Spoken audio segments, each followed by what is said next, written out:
What's up, Zach? Because you're a return customer, brother, I had to do your own video for you here. So, what we are looking at is the diesel-powered steam Machete parts cleaner. I finally got it working. I had a lot of problems with the pump in the beginning, so I'm glad I didn't just send the parts off the way we initially discussed. There was definitely some tinkering around to be seen, but man, is this thing awesome. Just running off water straight out of the hose here, no preheated water or nothing, and this thing makes an awesome parts cleaner because as I said in the past, if you were to do this with a pressure washer, man, that stuff would be spraying all over you right now. It can do it, don't get me wrong, but it's just less than ideal. This thing can cut through oil and grease and grime without any solvents whatsoever. So if you've got a lot of parts you want to clean, this is definitely the tool to do it with. It also dries the parts as you're cleaning it.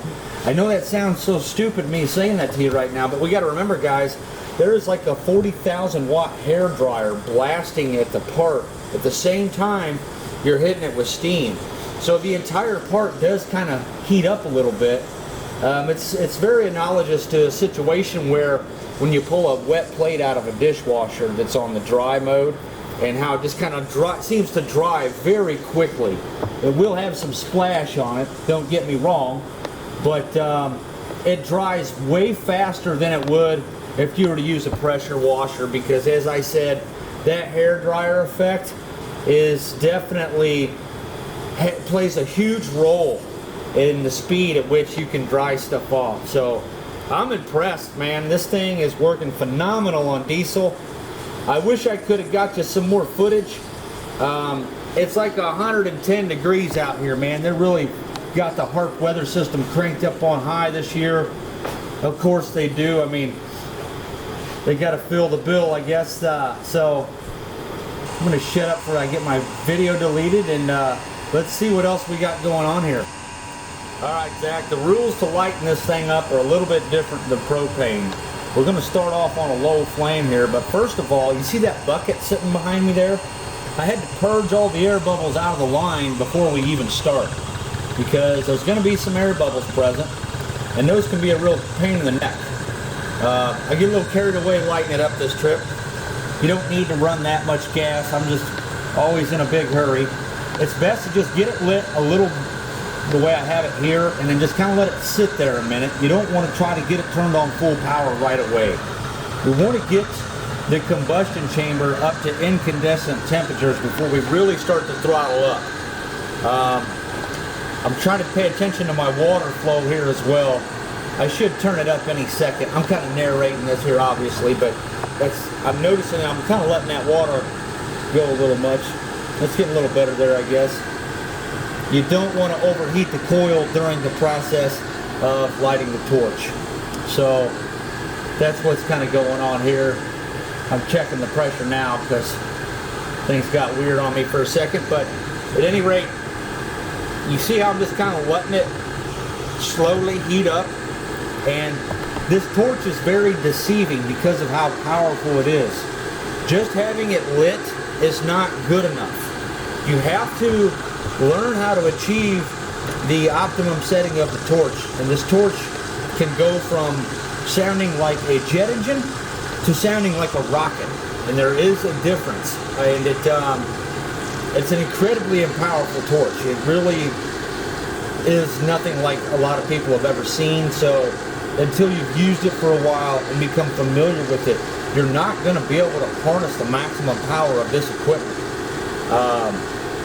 This is actually called the Zeus torch. I sell it separately as just a handheld torch, and it gets so hot that you can braise 1/4-inch steel with this thing.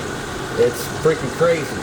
But this is it on diesel. I'm still slowly letting it heat up, and I'm adding air there, and eventually I get it to a flame that is the optimum blue flame with no yellow showing whatsoever, and this thing will really start to crank.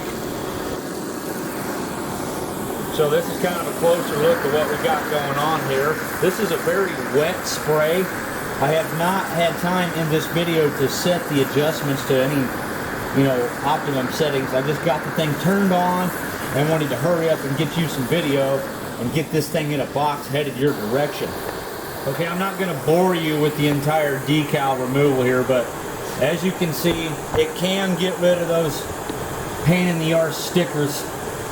This thing can go at higher settings than this. I just walked over to this thing and decided to start spraying on it. You want to be on kind of a dry steam for this, but it will do the job. It will remove that whole sticker. I don't do the whole thing here. I just wanted to kind of show you that it can take that stuff off, and it leaves absolutely no glue residue whatsoever. Alright, so let's take another look at the before and after clips of this thing. You can see that pretty dirty air compressor, covered in dirt, oil, and grease.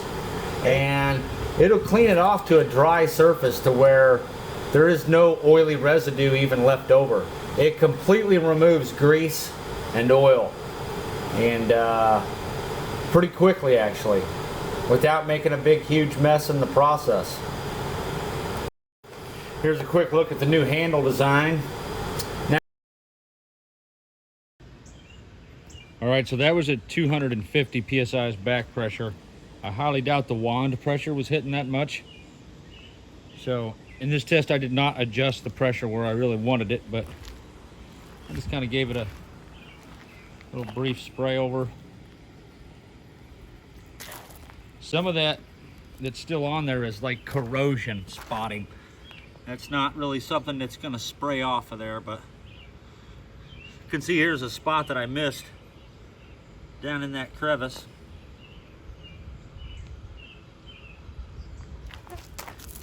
But it cleaned the spots that I did hit 100%. It's like just that one area I forgot to flush out.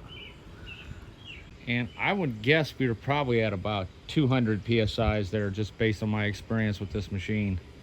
So we could have went a lot higher on pressure. Well, we waited all that time for this transformer because it's waterproof and all that good stuff, and it just can't handle the job. The pump is pumping too small of an amount, so the internal circuit breaker keeps going off on this thing. We do have to keep this accumulator facing upright during operation.